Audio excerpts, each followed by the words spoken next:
Hello there. I'm Holly Schroeder, President and CEO of the Santa Clarita Valley Economic Development Corporation. The segment you are about to see was recorded live at the September 2021 Economic Outlook Conference held at the Santa Clarita Performing Arts Center at College of the Canyons.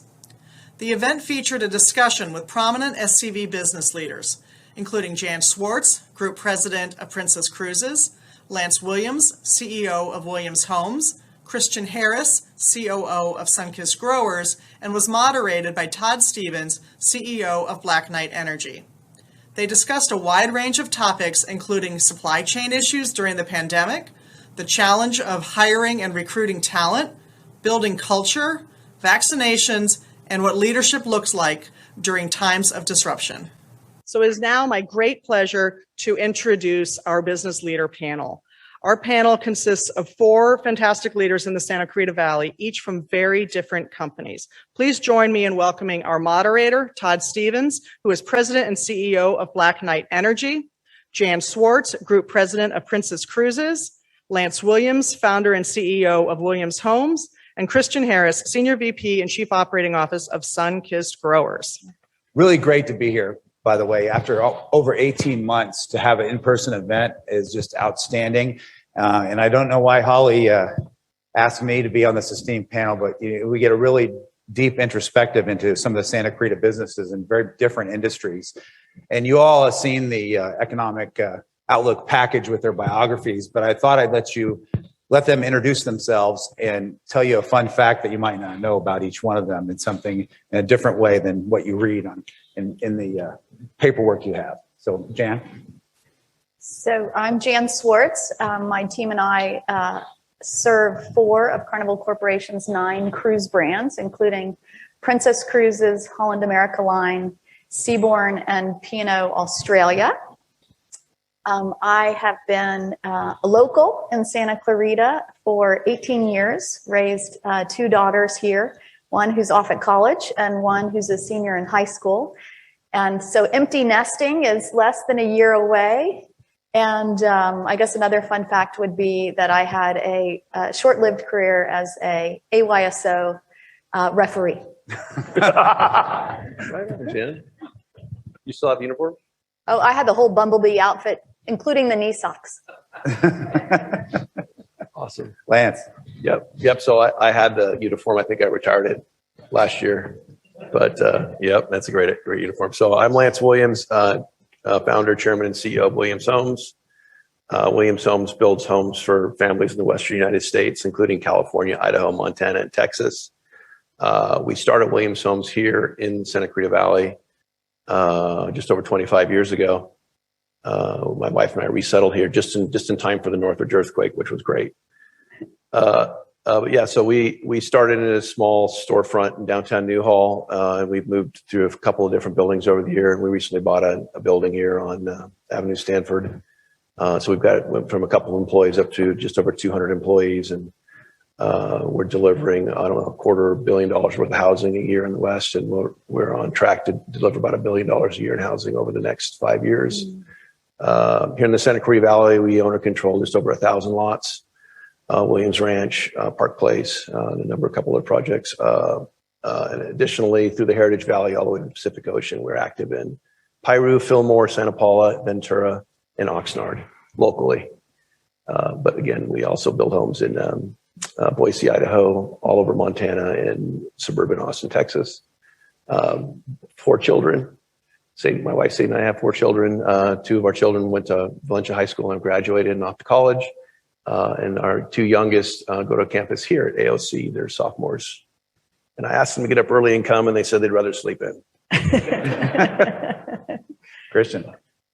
Christian Harris. My team and I work every day for 2,000 growers. We're a cooperative of growers here in California and Arizona, so citrus products. We also have licensing. You guys will probably know our soda. Fun fact about me. Well, I have 3 kids. We moved here 3 years ago. I'm not obviously originally from this area. Probably tell from the accent.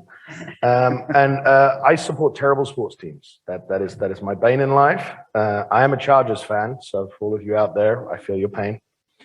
But I can't seem to get rid of them. So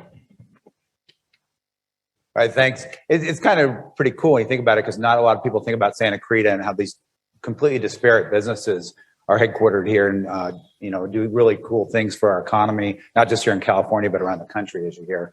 And as with the elephant in the room, obviously, is COVID. And literally, it's a little over 18 months since it started, and I know it affected Jan's industry just a little bit.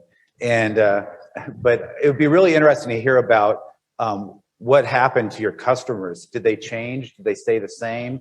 How did it really impact you as a company? I mean, Jan, obviously huge impact for you. What would you say now? Hopefully you've seen the other side of this. We were talking, you have ships working in the down in Florida. So it'd be interesting to hear how you guys made it through, and how did your customer base change, or is it the same and they're just waiting or have pent up demand? Sure. So on March 12th of 2020, we made the very difficult decision to effectively pause our Princess global fleet. And, at the time, we knew so little as a world about COVID-19. It was just becoming clear that we had an enormous global problem. And then we had an enormous business problem as the rest of the cruise industry shut down within 48 hours of that decision. I would say what's been remarkable through this period is the support of our guests and the constant reminders from them that what our team does creates enormous value in the world, right? Providing joyful vacations, showing off the most beautiful places around the planet. And so despite the fact that the ships effectively were on pause, we have to keep them running because ships were not made to be taken cold. So we have smaller teams taking care of our ships. As I sit here today, we have 7 of our 35 ships in our group back in service. And another one, Grand Princess, which launches to sail once again from Los Angeles just next week, which is really exciting for our team. But throughout this entire pause period, despite canceling again many cruises, our loyal guests have been such champions of our team. And I recently had the opportunity to sail on Majestic Princess, which was our first ship back in service from the United States, sailing to Alaska from Seattle. And it was overwhelming, the energy on board that ship, in terms of our team being so grateful to get back to doing what they love to do, which is serve our guests. And our guests so thrilled to be back taking an exceptionally safe vacation. And what was amazing about that voyage was more than half of our guests on board were new to Princess and new to cruising.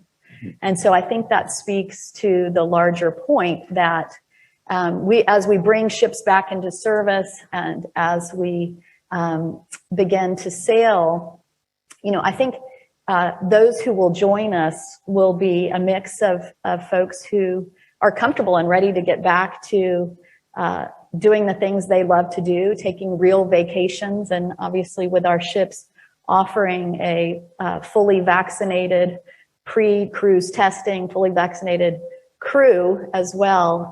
It's got to be one of the safest vacation alternatives on the planet at this moment. So really pleased with the support of our guests during this extraordinary time for our team. So Lance, even Saturday Night Live had a skit about housing and wanting to buy houses and real estate, and where they were like, the erotic thing to do was look on Zillow at houses, So we've been talking for some time. You actually leaned into COVID, and you had the forethought to think through and say, there's going to be a boom after this comes through. And it's just, as everyone knows, housing's taken off. I mean, it's gotten crazy around the country, prices and the like. It'd be really interesting to hear, because all you heard about was lumber prices are going through the roof, supply chain issues. And you went with your investors, sat down and said, hey, I'm going to get beyond this. What led you to those decisions, and has your customer base, are you seeing everyone changing, or is it just all still the same? Yeah, so it's interesting, Jan, you and I sitting here talking about the juxtaposition of what COVID did to our two businesses. And Well, number one, I can tell you that all of my adult friends and family can't wait to get back on a cruise ship. So I think that we're very excited about doing that, getting back on your ships. But home building is historically a very cyclical business, and we were still really recovering in 2020. We were really just coming out of that 10-year great financial crisis recovery, and we were seeing strong tailwinds in our industry. So the first quarter of 2020, we had already beaten all of our sales goals for the quarter, and then March 15th hits 2020, and everybody stops buying homes. And so obviously we're all trying to figure out what we're going to do next. So I went and looked really essentially at what the last two pandemics looked like from a economic standpoint. What did the Spanish flu look like? What did the Hong Kong flu look like to the economy? And it was basically a 2-year disruption followed by a strong recovery. So from our perspective, and we found that the people who were in escrow waiting for us to deliver them a home, and we're essentially just a manufacturing business, we would take forward orders. None of them were canceling. So it just seemed to me like, hey, let's just push, and our competition was pulling back. So we were able to find opportunities to buy more land and start more houses. So that's essentially, we took the risk and we did that. We just went after it and got started. And so 90 days later, everybody started coming back. Interest rates went lower than they already were to historic lows, and everybody was at home. And they wanted a bigger house. Not only were they living in their home, but it was also their school and their gym and their office. So all of a sudden, we were supercharged by these events. And what we found now is really, and still we're trying to get ahead of it, is we had shortages in materials and supply chain issues. Ships couldn't move their materials to the ports, and we get materials from all over the world.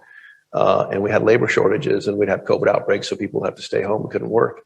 But we were deemed essential, so we were able to operate in all of our markets, thankfully, including Los Angeles. And there were some markets where our business was shut down. But generally speaking, we kept at it and doubled down and hustled and worked through our supply chain issues and our labor issues. Nevertheless, we're essentially sold out. So it's like going to the store and having something that you can't find now because of COVID.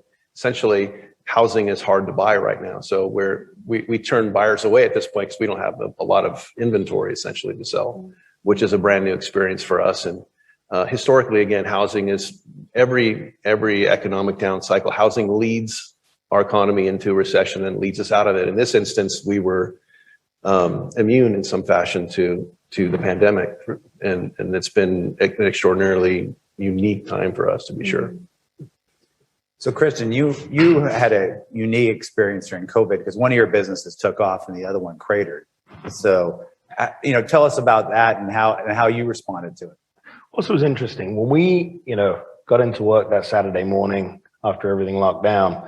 Our first job was trying to figure out, how do you run 30-pack houses and a whole supply chain safely? So job one for us was trying to figure out, if you ever been to a citrus pack house, people are on top of each other. And we knew we had to keep food going. It was very clear, our customers made it clear that people wanted to eat, and they particularly wanted to eat fresh food and fresh produce. So we spent a lot of time worrying about that in the first instance, and got a lot of support both from local government here, but also nationally. Between ourselves, some of the big retailers, we were on calls on bi-daily basis with the White House. How can we help? And we were just really focused on how we could safely get the supply chain going. And it was interesting because it was a very collaborative approach. It was no longer customer supplier. It was very much, okay, we have to feed the nation and we have to do it safely. And so how are we going to do that? And let's kind of forget for a second who gets to write POs and who doesn't. Let's just figure out how to get the supply chain going. And then as we evolved a little bit and we kind of got things filled up, what was really interesting is the buying patterns were so different from what they'd been before. So we had DCs across the country completely filled with things that people didn't want, which was blocking the things that people did want, like toilet paper, getting through the distribution channels. And that became its own special issue. And meanwhile, we had restaurants that all shut down, bars that all shut down, cruise lines, anything serving someone. So that supply chain was clean. And so now we're trying to work out, how do we redesign a supply chain to run through different channels to get things to the end customer?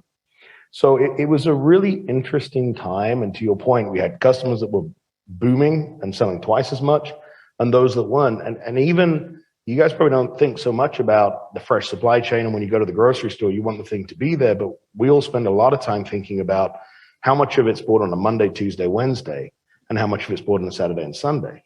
But when everyone's at home and they're only going out, and people have gotten a little bit into the habit of buying multiple times a week, but now they're scared and they want to go out one time, and they might go out on a Wednesday because they're at home anyway.